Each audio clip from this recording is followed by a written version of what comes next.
নইলে বলবো। তো ভরত তো ভগবত কথা বলার মতো কোনো পরিবেশ পাননি, সেই জন্য কিছুই বলেন।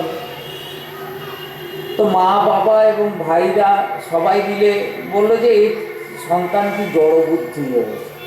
লোকে বলে না জড়বুদ্ধি সন্তান, লোকের ঘরেও তো হয় যে যার ব্রেন কাজ করে না, ছেলেপুলে এমন একবার হাবা গোবা বলে না, তো সেইটাই শুদ্ধ ভাষায় বলে জড়বুদ্ধি। তো এবার ভরতের নামই হয়ে গেল জড় ভরত, কারণ এই জড়বুদ্ধি। কেননা এই জগতের লোক কাকে বুদ্ধিমান বলে? যে যত বেশি লোকের অন্যের মন আর ধন এই দুটো বেশি হরণ করতে পারে, লোকে তাকেই বলে বড় বুদ্ধিমান, খুব কৃতিত্ব। হ্যাঁ, যে যত বেশি লোকের মন আর ধন দুটোই হরণ করতে পারবে, লোকে তাকে কৃতিত্ব দেয়। এই জগতের একটা কৃতি। এই যে দেখুন না,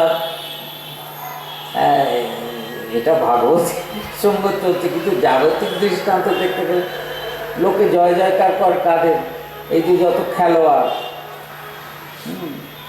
বড় বড় খেলোয়াড়, সিনেমার অভিনেতা অভিনেত্রী, এদেরকে লোক মানুষের ফটো বসিয়ে পুজো করার মতো করে লোকে মাতামাতি দেয়। হ্যাঁ, মানে ভগবানকে যত না মানে এদেরকে তার চেয়েও বেশি মানার লোক অনেক পাওয়া যাবে।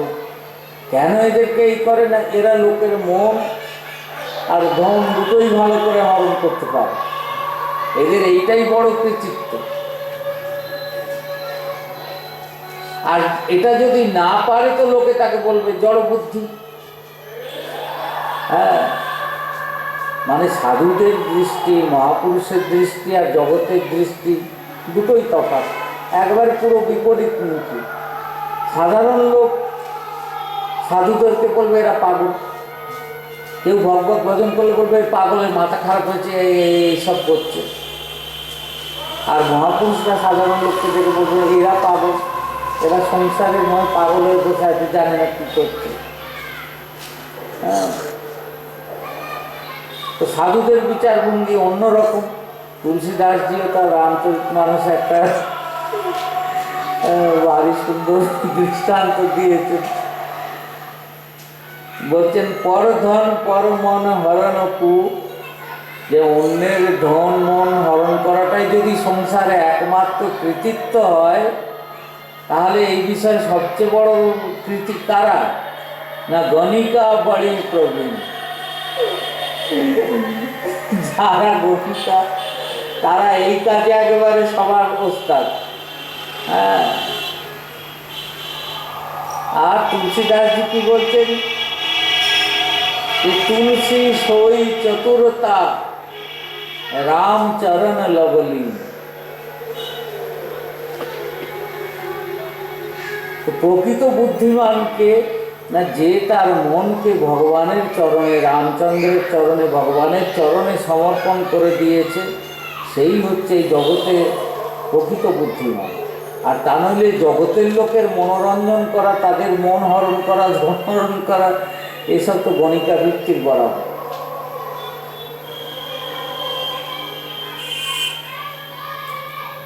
তো এনাকেও, ভরতকেও তো ব্রাহ্মণ সন্তানকে তো লোকে পদবি দিয়ে দিয়েছে জড় ভরত, যে জড়বুদ্ধি, এ তো কিছুই পারে না। ব্রাহ্মণ ঘরে জন্ম হয়েছে, বইতে হবে, উপনয়ন সংস্কার হবে। উপনয়ন সংস্কারের সময় বাবা গায়ত্রী মন্ত্র শেখাচ্ছেন, এই বল গায়ত্রী মন্ত্র। সে চুপ করে আছে, মনে মনে বলছে, কিন্তু মুখে প্রকাশ করছে না, কারণ প্রকাশ করলেই বিপদ। প্রকাশ করলে এরা বলবে যে এ তো সব বোঝে। মনে মনে গায়ত্রী উচ্চারণ করছেন, কিন্তু মুখে বলছে।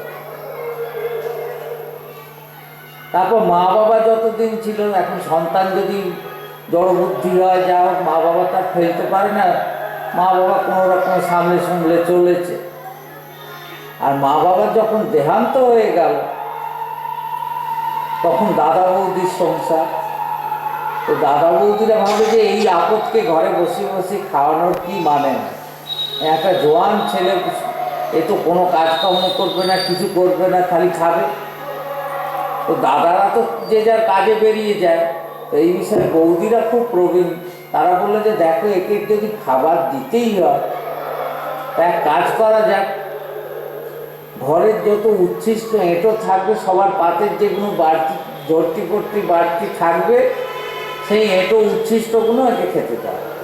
এর জন্য আলাদা খাবার দেওয়া হবে, ভালো খাবার একে দেওয়া হবে না। তো বৌদিরা দিত না। জড়ভরতেরও কোনো আপত্তি নেই, তো কোনো বিষয়ে কোনো কথা বলে না। তাকে ওই এঁটো কাটা কুড়িয়ে আজেবাজে খাবার দিচ্ছে, সে মনের আনন্দে খেয়ে নিচ্ছে, কোনো তার আপত্তি নেই। দাদারা একদিন বললো যে আরে এ তো ঘরে বসে রয়েছে, জোয়ান হৃষ্টপুষ্ট চেহারা, ভালো চেহারা, হ্যাঁ ভালো চেহারা হবে না কেন? আর জগতের লোকের চেহারা ভালো হয় না কেন? হ্যাঁ, সকলেরই দেখা যায় কি, লোকে বলে দিনে দিনে শুকিয়ে যাচ্ছে, হ্যাঁ মুখ একবার ঝুলে আছে। কেন এরকম? সবারই জীবনে টেনশন আছে, উদ্বেগ, চিন্তা, সেটা মানুষকে ভালো থাকতে দেয় না। তার ভেতরের যে সৌন্দর্য, সেই সৌন্দর্য প্রকাশ হতে দেয় না। মানুষের চিন্তা মানুষকে মানে চিতার মতো জ্বালিয়ে মারে। তো সে বাচ্চা থেকে পুরো সবারই কিছু না কিছু চিন্তা আছে, সে চিন্তার পাল্লায় সে অস্থির। কিন্তু যারা ভগবানের শরণাগত, তারা তো জানেন যে আমার চিন্তা আমি কি করব, তিনি তো করছেন, আমি তাকে নিয়েই থাকি।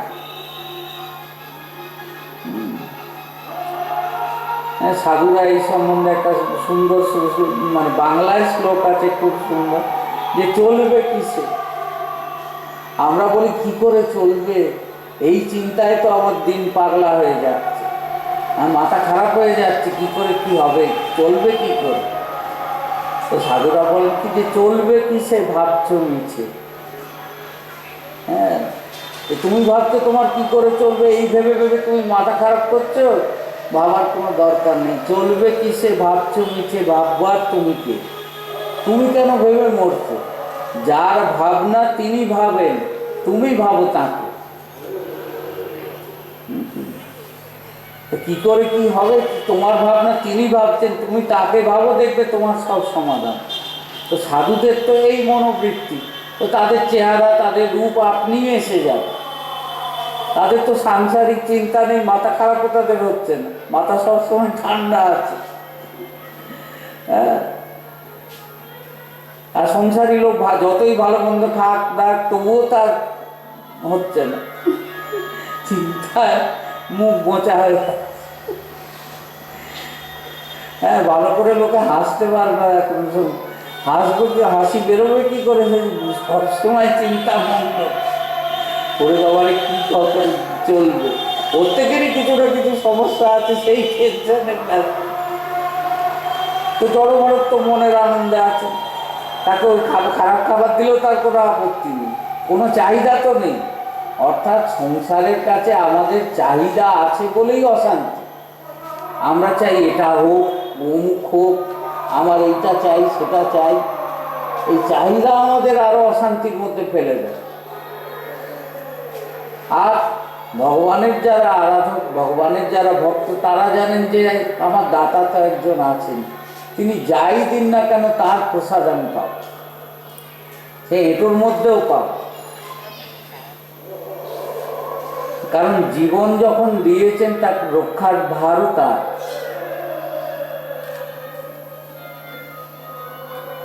তো জড়ভরতের দাদারা একবার ভাবলো যে এই তো ঘরে বসে বসে খালি খায় দায় ঘুরে বেড়ায়, তো কি একটা কাজে লাগিয়ে দেওয়া যায়। এই চিন্তা করে করলো কি, তাদের চাষবাস ছিল, তো ওর হাতে একটা লাঠি ধরিয়ে বলে এখানে বসে থাক, এই লাঠি নিয়ে ক্ষেতের ধারে বসে থাক, খেতে যদি কোনো গরু টরু আসে ফসল খেতে, ধরে মেরে তাড়াবে। বসিয়ে দিয়েছে লাঠি হাতে, আর সেখানে গরু এসেছে, গরু এসে ধান খেতে শুরু করেছে। আর জড়ভরত দেখছেন কি, যে গরুর মধ্যেও গোবিন্দ বসে আছেন, ধানের মধ্যেও গোবিন্দ বসে আছেন। ব্রজের আচার্যরা বলেন যে খানেওয়ালা রাম খিলানেওয়ালা রাম। হ্যাঁ, খাচ্ছেও রাম, খাওয়াচ্ছেও রাম।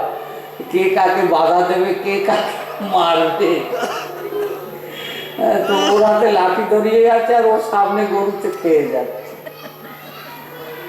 আর দাদারা টের পেয়ে এসে ধরে বেদম মার, সেই লাঠি দিয়ে ওকেই মার। তুই বসে আছিস, দেখছিস না যে গরুতে খাচ্ছে, ও তো কথা বলে না, চুপচাপ দাদারা লাঠি দিয়ে পেটাচ্ছে। ও মারও আনন্দে খাচ্ছে যে এও গোবিন্দের দান। মানে সব কিছুতেই গোবিন্দের প্রসাদ। যে লাঠির ঘা যে মারছে তার উপর কোনো প্রতিবাদ করছে না যে আরে আমাকে কেন মারছে। এই লাঠির ঘাও যে খেতে দিচ্ছে লাঠিও সেই মারছে, তারই কৃপার দান, কেন আপত্তি করবো আমি। এই তো পরমহংস অবস্থান। আর তার কপালেই বারবার হাজারো ঝামেলাও হয়। এরপরেও একটা প্রসঙ্গ শ্রীমদ্ ভাগবতেই বর্ণন আছে যে জড়ভরত মনের আনন্দে ঘুরে বেড়াতে হয়েছে কি, হঠাৎ কোনো একটা ডাকাত দস্যু দলের সর্দার, সে মা কালীর কাছে, মা ভদ্রকালীর কাছে মানত করেছিল যে মা আমার যদি পুত্র সন্তান হয়, আমার যদি এক ছেলের জন্ম হয়, তো তাহলে আমি তোমার কাছে নর বলি দেবো, নর পশু বলি দেবো। তো যাই হোক, তার হয়েছে এবং সে তার অনুচরদের বলেছে যে যা একটা ভালো দেখে, হ্যাঁ, মানে যেমনি লোকে এমনিও তো দেখা যায় যে লোকে যারা এইসব বলি টলি দেয় তারাও তো মানে পাঁঠা বলি হ্যান ত্যান এইসব যারা দেয় তো তারাও তো মানে একেবারে সেই রুগ্ন এরকম দেয় না, হৃষ্টপুষ্ট তাজা দেখেই দেয় যে যাতে ভালো করে ভোজটা হয়। এখন নরবলির ক্ষেত্রেও সেরকম ভাবনা যে নরবলি মানে একটা বুড়ো রুগ্ন অসুস্থ বৃদ্ধ লোক ব্যাপার ছিল না। হ্যাঁ, যারা নরবলি টলি দিত তারাও দেখতো যে না বেশ জোয়ান ভালো চেহারা হবে তবে তাকে বলি দেওয়া।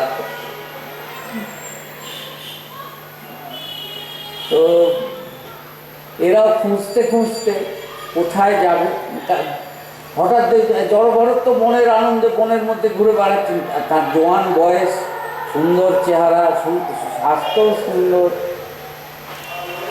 গর্বিত পর ওই ডাকাতদের চোখে জড়ভরতকেই লেগে, তারাই দেখতে পেয়েছে, পেয়ে ভাবছে যে এই তো একটা ভালো ছেলে পাওয়া গেছে, হ্যাঁ একেই ধরে এবার বলি দিয়ে। এই চিন্তা করে জড়ভরতকে ধরে তার বেড়ায় চল। জড়ভরত তো কোনো প্রতিবাদ নেই, কথা তো বলেন, কোনো প্রতিবাদ নেই। তারা তাকে ধরে নিয়ে গিয়ে ভদ্রকালী মন্দিরে নিয়ে গেছে। আজও সেই ভদ্রকালী রয়েছেন কুরুক্ষেত্রে। কুরুক্ষেত্রে সেই ভদ্রকালী দেবী আজও আছেন, তার মন্দির আছে। তো ভদ্রকালীর মন্দিরে নিয়ে গিয়ে তারা আগে তাকে স্নান করিয়েছে, দেবীর মন্দিরে যে কুণ্ড আছে কুণ্ডে স্নান করিয়েছে, স্নান করিয়ে আগে পেট ভরে খাইয়েছে, ভালো মন্দ খাইয়েছে, যেমনি লোকে ছাগলকেও বলি দিতে গিয়ে আগে খাইয়ে দাইয়ে নেয়, ঘাস টাস খাওয়ায়। তো জড়ভরতকেও ভালো মন্দ খেতে দিয়েছে জড়ভরত। আর দস্যু দলের সর্দার যে সে ভাবছে যে বাবা দেখো কি সুন্দর খেয়ে যাচ্ছে, একটু বুঝছে না যে কেন আমরা ওকে খাওয়াচ্ছি। এই শান্ত মনে খেয়ে, জড়ভরতের তো মনে কোনো বিকার নেই, তিনি তো তাকে যে কাটবে বলে নিয়ে এসছে এই বোধও তার নেই, তিনি মনের আনন্দে খাওয়া দাওয়া করে নিয়েছে।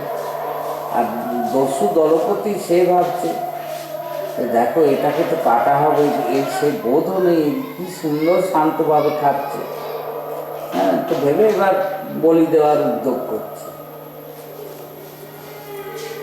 মানে দেখুন, এই বলির কথা আমাদের ভাগবতেও বর্ণন আছে যে আগেই আমরা যে বলেছি যে তামসিকতা, এই তামসিক আচরণ, সত্য রজতম 3 গুণের কথা, যে তামসিকতা বরাবরই ছিল। হ্যাঁ, দেখুন যে দস্যু দলের সর্দার কীরকম সেই মায়ের কাছে মানত করেছে, এখনো তো লোকে করে ভগবানের কাছে মানত, মায়ের মা কালীর কাছে কতজনই তো মানত করে, হ্যাঁ, জোড়া পাঁঠা করে। তো এরকম মানত কারা করে না, প্রথম দেখতে হবে যে কি জাতীয় লোক এইসব কাজ করে।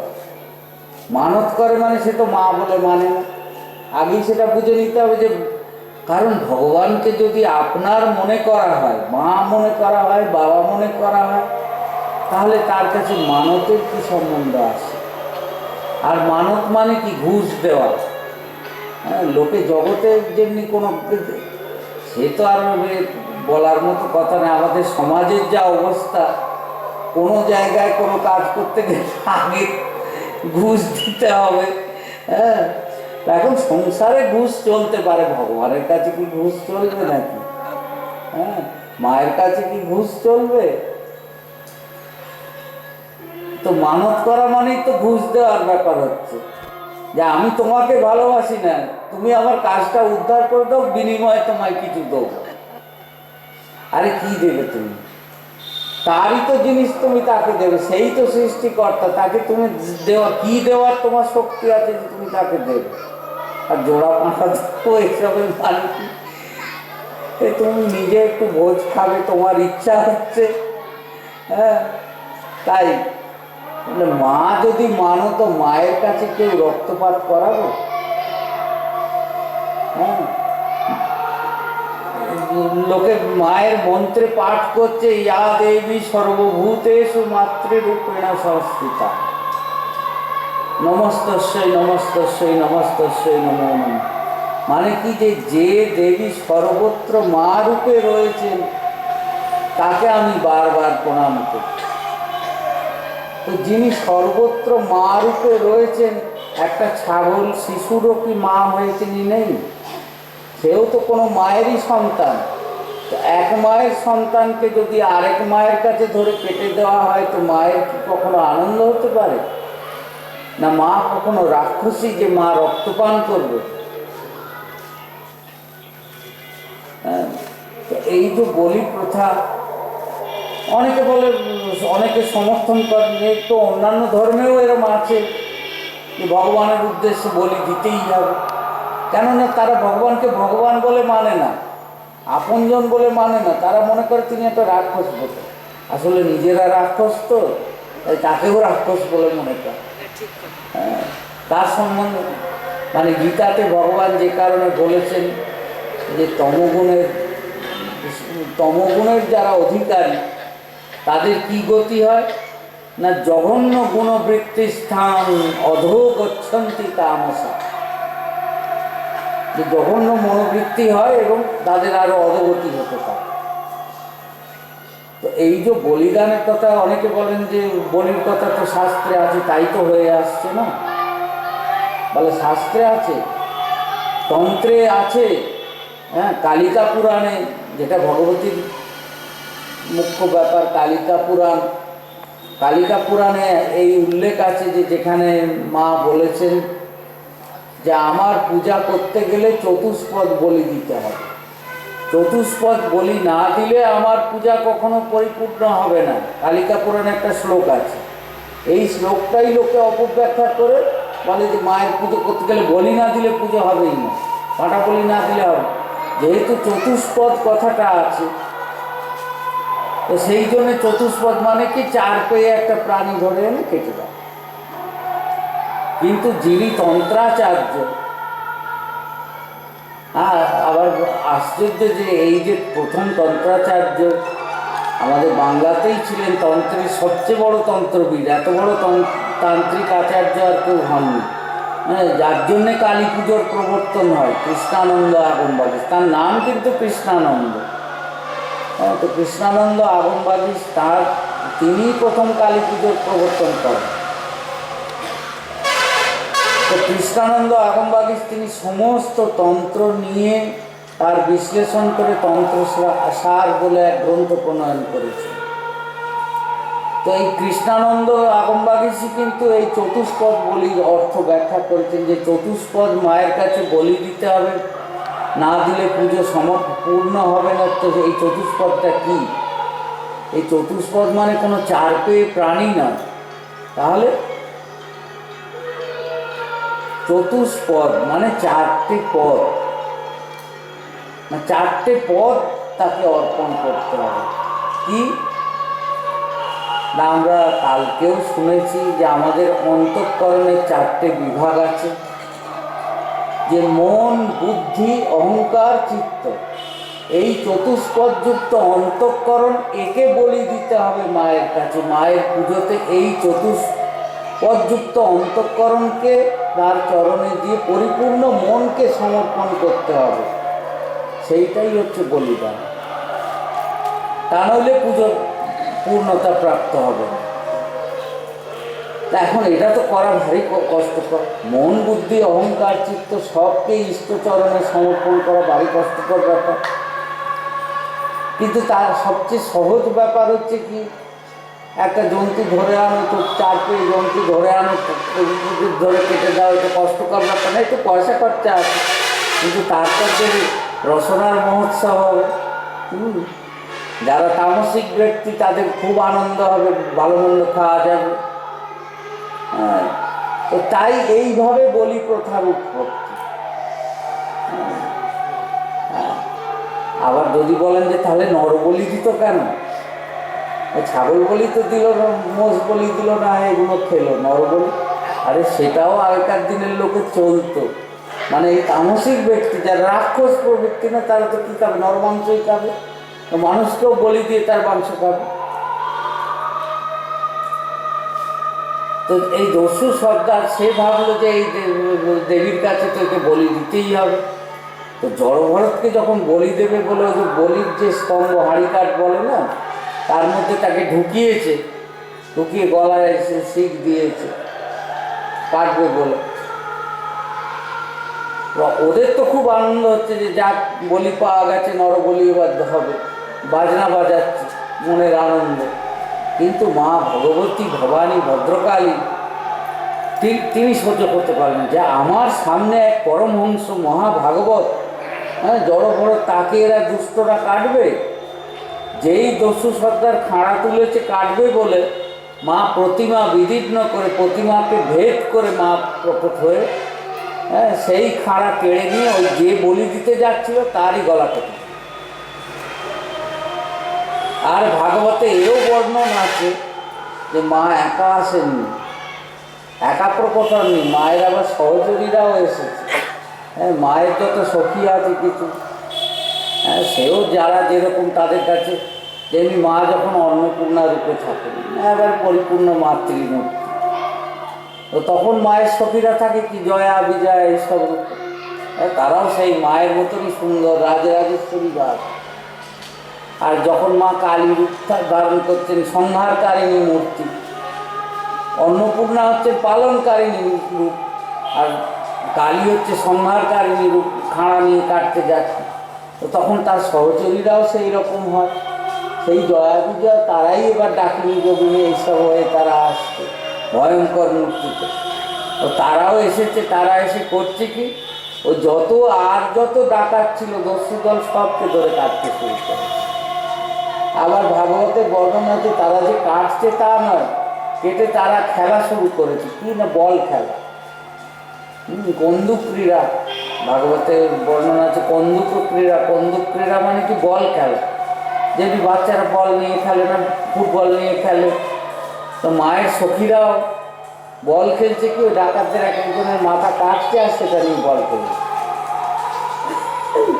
হ্যাঁ, তো যেখানে জড়ভরতকে বলি দিতে গিয়েছিল, আর জড়ভরত দাঁড়িয়ে ওর গলার ওই যে হাড়িটাকে বেঁধেছিল, আপনি বন্ধন খসে গেছে, মাই খসিয়ে দিয়েছে, আর উঠে দাঁড়িয়ে দেখছেন মাকে, আর মাকে বন্দনা করছেন।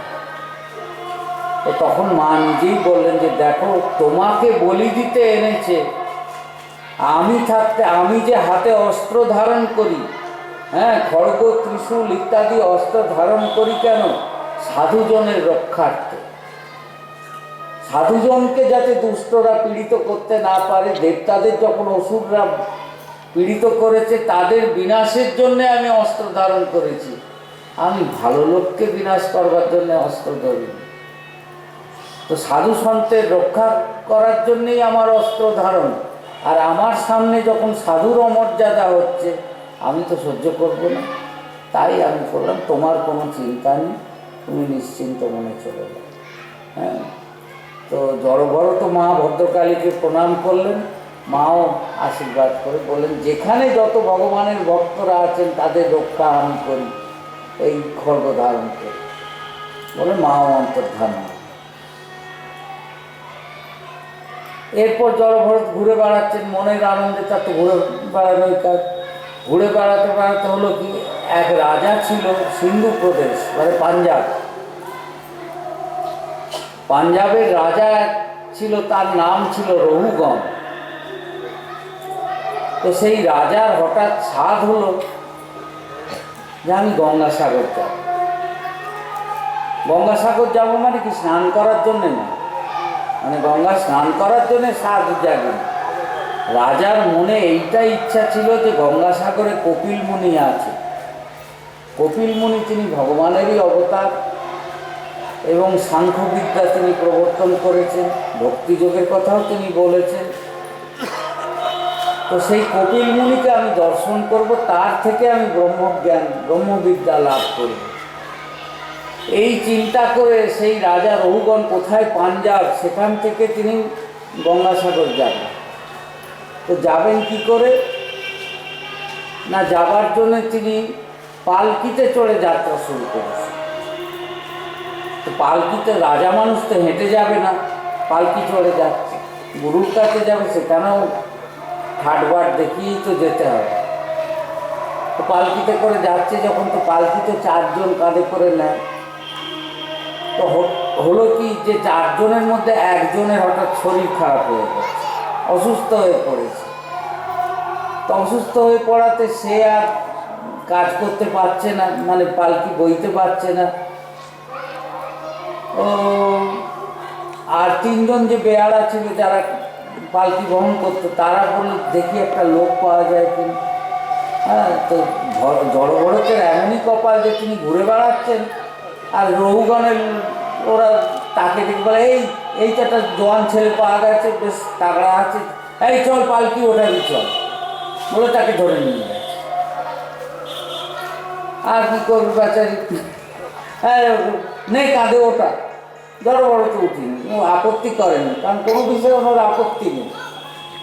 হ্যাঁ ওঠা, উঠিয়েছে, উঠিয়ে যাচ্ছেন। এখন হয়েছে কি, পালকিরও নিয়ম হচ্ছে কি যে পালকি চড়ে কেউ যদি যায় তো 4 জনকেই সমানভাবে চলতে হয়। কেউ যদি দৌড়বে কি লাফাবে তাহলে তো পালকি ঠিক চলবে না।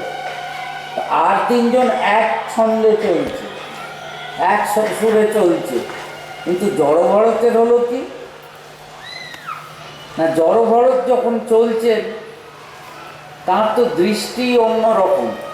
তিনি যখন হাঁটছেন, হাঁটার সময় করছেন কি, তিনি মহাভাগবত, তিনি পথেও যখন চলছেন তো বারবার তিনি দেখছেন আরে বনের পথেও কত পিঁপড়ের সার চলে, কত প্রাণী থাকে, পোকামাকড় প্রাণী।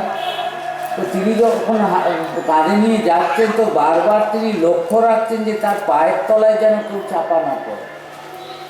তো হয়েছে কি, কাঁধে নিয়ে চলছেন, যেতে যেতে দেখছেন একটা পিঁপড়ের দল যাচ্ছে, দেখে উনি লাফ দিয়ে ডিঙিয়ে সেই জায়গাটা ডিঙিয়ে যাচ্ছেন, পা দিয়ে যাচ্ছেন না, ডিঙিয়ে যাচ্ছেন যাতে তাদের কোনো ক্ষতি না হয়। কারণ মহাভাগবত যারা, মহাপুরুষ যারা, তাদের স্বভাবই হচ্ছে কি যে প্রাণী মাত্রে মনোবাক্যে উদ্বেগ না দিবে। কোনো প্রাণীকে মনের দ্বারা কি বাক্যের দ্বারা কষ্ট দেওয়া এ তাদের স্বভাব বিরুদ্ধে। তো তাই এইভাবে যখন লাফ দিয়ে যাচ্ছেন, আর লাফ দেওয়ার ফলে হচ্ছে কি, ভেতরে যে পালকিতে যিনি বসে আছেন, রাজা রঘুগণ যে পালকির মধ্যে বসে আছেন, মাথায় ঠোকা খাচ্ছে। কারণ একজন লাফিয়ে উঠলেই হচ্ছে কি পালকিটা নড়ে লাফিয়ে উঠছে, আর রাজার মাথায় ঠোকা লাগছে। তো রাজা বেশ কয়েকবার মাথায় ধাক্কা খেয়েছে, খেয়ে বলছেন আরে পালকি বাবা তোমরা ঠিক মতো চলছো না কেন, এরকম আমি বারবার মাথায় ঠোকা খাচ্ছি।